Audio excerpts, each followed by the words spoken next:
Max Payne is a detective who works in the New York Police Department's cold case unit. He suffered a personal tragedy when his wife, Michelle, and young daughter, Rose, were brutally murdered. Since then, Max has been consumed by his desire for revenge, determined to find the person responsible for his family's death. After work, Max prepares himself and goes to the subway, hoping to attract criminals and possibly obtain new clues about his family's killer. Some drugged-up thugs notice Max's expensive watch and follow him into the bathroom. When Max flashes his police badge, the criminals aren't intimidated. One of them even points a gun at him. Max manages to disarm the gunman, but another thug escapes onto the subway tracks, while the third hides in a toilet stall. Max catches the one hiding and shows him a photo of his wife, but the criminal starts rambling nonsense about golden wings and can't answer any of Max's questions. Meanwhile, the thug who ran onto the tracks is attacked by mysterious winged creatures and then killed by an oncoming train. Later, Max goes to a nightclub to meet his informant, Trevor. However, Trevor tells him he doesn't have any new information. While they're talking, a woman named Natasha approaches. Max immediately notices a tattoo of bird wings on her arm. Then Natasha's sister, Mona Sachs, appears and tries to throw Max out of the club. But when she finds out he's a police officer, she backs off. Natasha also leaves, but Max, curious, decides to follow her. He trails her to a private room where Natasha and others are using a blue drug known as Valkyr. Intrigued, Max tries to enter the room to investigate, but is caught off guard by Lupino Jack, a drug dealer who also has a bird wing tattoo similar to Natasha's. Not long after, Natasha meets up with Max again. He takes her to her apartment and asks what she and the others were doing in that room, and who the man with the facial tattoo was. Natasha refuses to answer, and instead starts flirting with Max. He rejects her and orders her to leave. As Natasha heads home, Lupino watches her from a rooftop. She suddenly sees shadowy winged creatures behind her and tries to escape, but is caught and killed. The next day, her mutilated body is found. Max's colleague, Alex, invites him to visit the crime scene. Alex suspects Max was the last person to see Natasha alive because Max's wallet, stolen earlier by Natasha, was found there. Meanwhile, Lupino observes the police from a distance, his expression suggesting he knows something about the murder. At the scene, Alex questions Max about his connection to Natasha. Alex only wants to protect his best friend from becoming a suspect, but Max feels pressured and brings up the case of his wife and daughter, the one Alex had investigated years earlier without ever finding the killer. News of Natasha's death soon reaches Mona Sachs, who discovers that Max was the last person to have contact with her sister. Around the same time, Alex uncovers an irregularity in Natasha's case. After further investigation, he realizes it's connected to the murder of Max's family. Alex calls Max immediately and asks him to come to his apartment. When Max arrives, he finds the door forced open and the place ransacked, and even worse, Alex lying dead. Suddenly, Max is attacked by an unknown assailant. Though beaten badly, Max manages to turn the tables and shoot his attacker. The next day, Max wakes up in the hospital. Beside him is B.B. Hensley, a former cop and old co-worker, now head of security for a major company. Hensley brings shocking news. The police have identified Max as the prime suspect in Alex's murder. Hensley then makes an unexpected offer. He invites Max to visit Aesir Corporation, a large pharmaceutical company where he now works.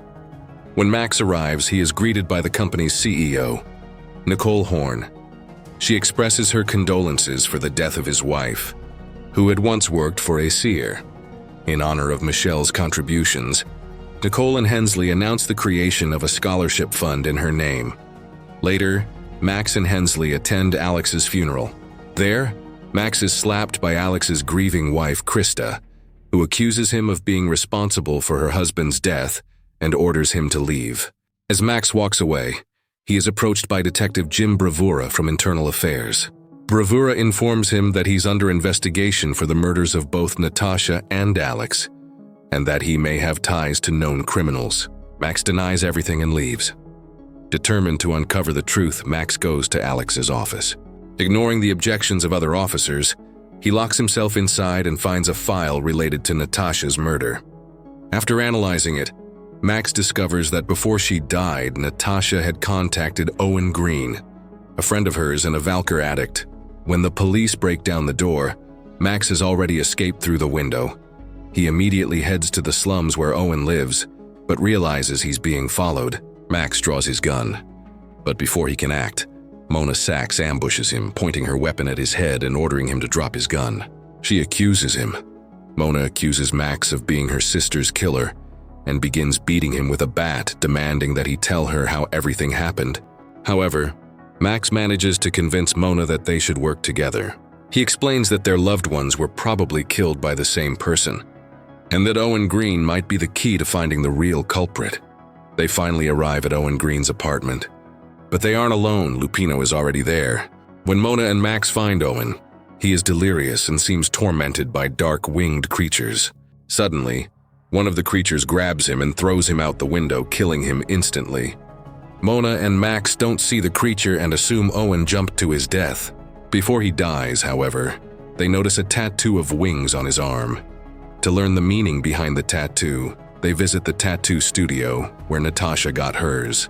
The tattoo artist explains that the wing design represents protection and is inspired by the Valkyries, mythical beings from Norse legend who decide the fate of warriors in battle. Later, Mona meets with Lincoln, a Haitian crime boss. She asks him about the wing symbol. Without hesitation, Lincoln says, "The devil is assembling his army." He tells her that the man she's looking for is Jack Lupino and gives her his location. Before she leaves, Lincoln warns Mona to stay away from Max, claiming he's a very dangerous man. Meanwhile, Max secretly sneaks into a company warehouse and takes some of Michelle's personal belongings. There, he makes a shocking discovery. The company's logo is identical to the wing tattoos seen on the addicts. He also notices that several important documents are missing. Without wasting time, Max confronts Hensley to ask about Michelle's boss. Under pressure, Hensley finally reveals the man's name, Jason Colvin. Hensley immediately contacts Detective Bravura to tell him more about Max's unstable behavior. Meanwhile, Max returns to his old home, where painful memories of the day his family was killed flood back. The assassins had broken in, and Max had rushed upstairs, killing 2 of them. The third escaped into the bedroom where Max found the bodies of his wife and baby daughter, innocent victims of a brutal attack. He had arrived just 10 minutes too late, and the third killer was never found. Hensley recounts this story to Detective Bravura, explaining that Max is now delusionally convinced someone from the company was behind the tragedy. He urges Bravura to find Max before he does something reckless. Max, however, is already waiting for Jason Colvin in his office. He wants to know what Michelle was working on before she died. When Jason claims he doesn't know, Max becomes aggressive. He locks the door and smashes the phone to stop him from calling for help. He questions Jason again, but when he continues to deny everything, Max starts beating him to force a confession. Hearing the commotion, Jason's secretary alerts Hensley to call security. Finally, Jason gives in and reveals the truth. Michelle was involved in developing a drug called Valkyr, created by the company under a military contract to produce super soldiers. However, the drug had severe side effects. Only a few test subjects showed positive results, while most suffered hallucinations, madness, and violent behavior. The drug was also highly addictive.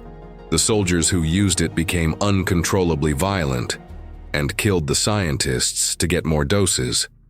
Jason agrees to testify against the company, as long as Max promises to protect him. But before they can act, SWAT agents disguised as company employees storm the building and kill Jason. Max returns fire as Detective Bravura arrives at the scene. Realizing something is terribly wrong, the company never called the police. Chaos erupts as the special forces open fire indiscriminately, ignoring the civilians in their path. Their real goal is clear: to kill Max. He grabs Jason's envelope, escapes through a nearby room, barricades the door, and comes face to face with Bravura. The detective urges him to surrender, but just then, the SWAT team blows the door open. Max uses the explosion as a distraction and escapes. Later, Max shows Mona a video explaining the Valkyr project. In it, Jack Lupino, formerly a Marine, appears as one of Aesir's successful test subjects. Lupino claims that after taking the drug, he feels invincible and suffers no side effects. Mona then tells Max where to find him. Max heads to the location, eliminates the guard outside, and breaks into a half-constructed building. Armed with his shotgun, he kills 2 more guards and discovers a lab where Valkyr is being produced. When 2 more gunmen open fire, Max shoots them down, then activates bullet time, killing another guard behind him. Inside one of the rooms, Max is ambushed by Lupino, and the two engage in a brutal fight. Lupino gains the upper hand, nearly defeating Max, until Hensley suddenly appears and shoots Lupino dead. Still dazed, Max tries to understand what's happening. He learns that Lupino didn't know who he was, and had nothing to do with Michelle's death. But before Max can process the revelation, Hensley's assistant exposes him. Hensley then confesses everything. He had been secretly selling Valkyr for personal profit, and when Michelle discovered evidence that could expose his crimes, he murdered her himself. Hensley plans to make it look like Max committed suicide. He places 2 bottles of Valkyr in Max's jacket to make it seem as though he was high when he died. However, Max manages to break free and jumps into the frozen river below. Believing Max couldn't possibly survive, Hensley leaves the scene. Under the icy water, Max hears his wife's voice telling him that it's not yet his time to die. Gathering his strength, he swims to shore. To fight off hypothermia, he drinks the bottles of Valkyr, which cause intense hallucinations but also make him feel nearly invincible. Meanwhile, Detective Bravura discovers that the officers who killed Jason Colvin and tried to kill Max were not real cops. He contacts the FBI and requests immediate assistance to arrest Hensley and his accomplices. Realizing his plan is collapsing, Hensley prepares to flee. With an armed team, he heads to the parking garage, but suddenly Max appears, dual-wielding pistols, and kills all of Hensley's men. Only Hensley and his assistant manage to retreat to the elevator. Hensley calls Nicole Horn, begging her to send a helicopter for extraction. Then he orders his assistant to plant C4 explosives throughout the building to stop Max from reaching the rooftop. As Max continues his rampage through the building, killing guards and henchmen, he suddenly becomes dizzy and starts hallucinating visions of his wife and of Valkyries flying around him. In the middle of this, one guard sneaks up behind him, ready to shoot, but Mona Sachs appears just in time and kills the man. She tells Max she'll handle the rest, urging him to finish what he started. On the rooftop, Hensley is still waiting for help that never comes. Nicole has ignored all his calls, abandoning him to save herself. Meanwhile, his assistant finishes setting the explosives, but Mona finds him, shoots him several times, and escapes the building. Mortally wounded, the assistant detonates the bomb rather than die alone. The explosion shakes the building but doesn't stop Max. He keeps moving upward until he finally reaches the rooftop, where Hensley greets him with gunfire. Max is hit several times, but fueled by the Valkyr, feels no pain. When Hensley runs out of bullets, Max raises his gun and shoots him dead. His long quest for revenge is finally over. Exhausted and bleeding, Max kneels on the rooftop ready to die. Then he sees a vision of Michelle and their daughter. Michelle gently tells him, "It's not time yet." When Max opens his eyes, the clouds part and sunlight shines through. A SWAT team surrounds the building below as Max quietly lowers his weapon. In the post-credits scene, Max and Mona Sachs are sitting together in a bar. Mona shows him a newspaper with a photo of Aesir Corporation's CEO, Nicole Horn, on the front page.